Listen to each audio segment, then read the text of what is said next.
Welcome back to Wichita's Biz That Is. I'm Tim Witzman, president of the Wichita Independent Business Association, and our guest today, Alan Badgley, who's the assistant director at the Small Business Development Center located at WSU. Alan, let's get into some of the programming. You do have specific programs, or is everything just geared to assistance? Well, it's obviously we focus on consulting. I would say in the programming that we do, we have a variety of tools that we use to work with clients. Many times we have a cash flow focus. And so if they're looking to start a business, we have a template that we use to go through the variety of things that they're having to deal with in the startup, as well as the operational phase of it. So there's a cash flow focus on existing businesses. Which is one of the major reasons for failure, because people aren't capitalized enough to make it through the startup. That's exactly right. The second part of that is they don't understand their cash flow versus their profit. I had a gentleman one time who gave me the rules. I said I would work on his cash flow, and he said I make $80,000 per unit. So I worked through it, and after we got finished, I said, it looks like you're going to need about $5 million. He said, I don't think you understand. I said, okay. He said, I told you I make $80,000 per each of these. And I said, yeah, but you also told me when you sell it, when you order it, when you put it in, and when you get paid. And he said, yeah. So we went through the rules, and he said, wow. He had all he could think of was making $80,000 a unit. And so that's a big challenge for many of our clients. Oh, yeah. We also get into our existing clients, and we have a service that we subscribe to, SageWorks. SageWorks produces a program called Profit Sense.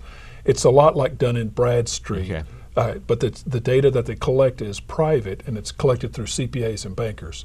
So we can take any client, and as long as they're NAICS code, North American Industrial Classification. Used to be the standard industrial classification. There you go.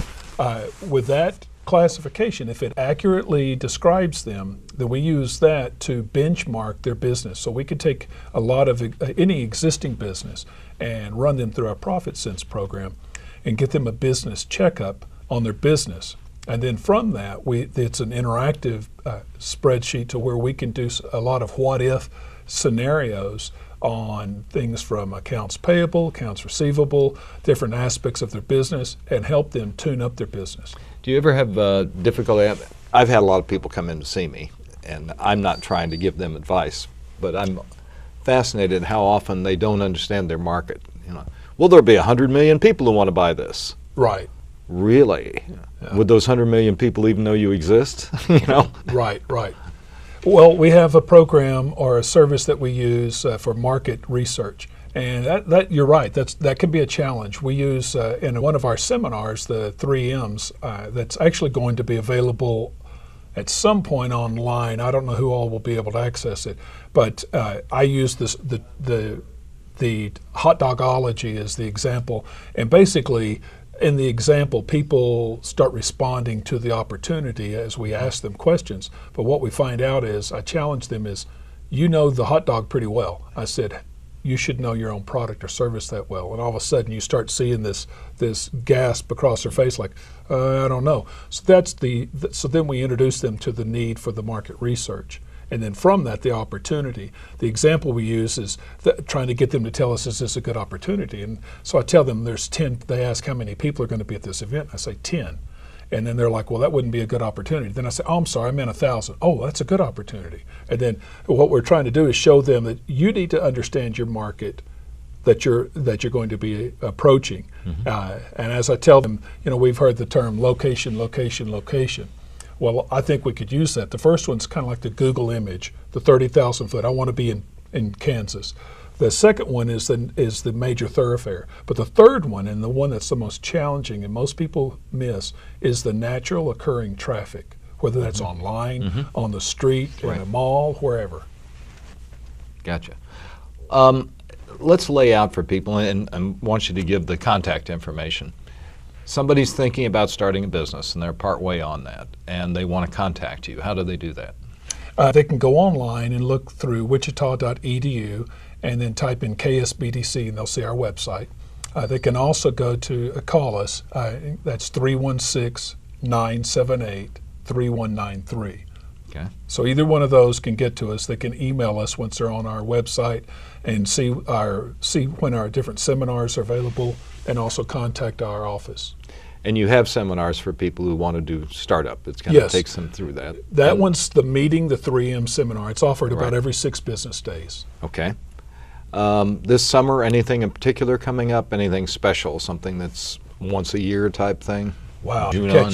I didn't. Well, that's prepare. okay. That's okay. I don't know if there is. I will say this though: between if they're existing businesses, I would say coming the fall, we always have we have had how to do business with the government and a procurement fashion. Mm-hmm. So there's doing business to business. So we have that seminar or all-day event that we're part of. Who do you work with and organizationally? You work some with SCORE? Yes, we probably refer out more different people that are looking to start up. They'll go to SCORE, or from SCORE they may come to us. Then we also work with bankers with their different clients, a variety of sources through that. Then we have the development districts from. And don't forget to say WIBA. Well, exactly. And you're right. Between the WIBA, chambers that are working in different fashions, the development districts, for those who are going, what do you mean by development district? Well, you've got SCED, Frontier Financial, and RMI. Okay. And then, as you said, GWEDC. So there's a lot of interconnectivity. Okay, one last, and it has to be a pretty quick answer. What do you see right now? Are you optimistic as you look at the economy and what people are thinking? Because across the country, number of small business formations is down quite a bit. I would say the challenge is capital. You said that earlier. There's some crowdfunding opportunities, some things that are changing. So we've got to figure out how to access the capital. We've redefined and made it a little tighter through the economy that's changed. Okay. Well, it's always a good place to end on some capital on Wichita's Biz That Is. Thank you very much, Alan. Thank you. And we'll be back next week with more Wichita's Biz That Is.